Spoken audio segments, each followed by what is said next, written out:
Қайталайық. Зат есімнің жіктелуі. Жіктік жалғауы адамның кім екенін, кәсібін білдіретін зат есімдерге жалғанады.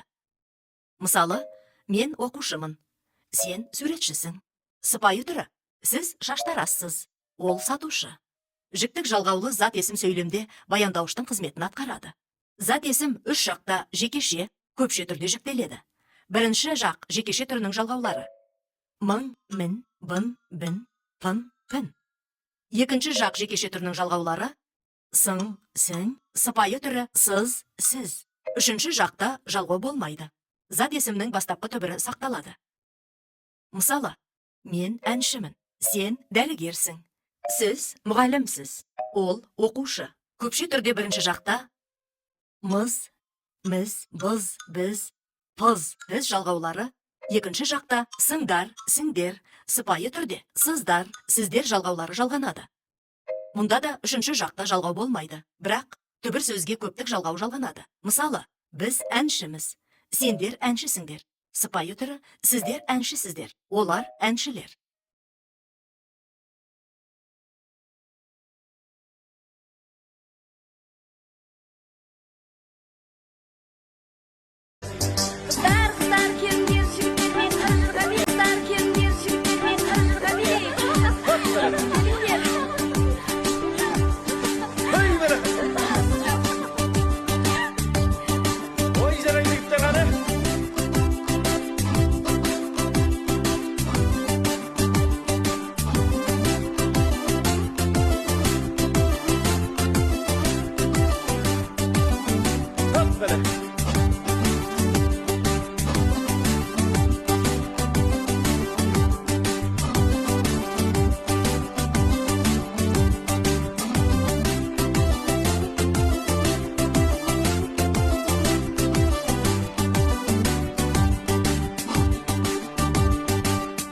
Жорға болмаса, бейдің сәні келер ме?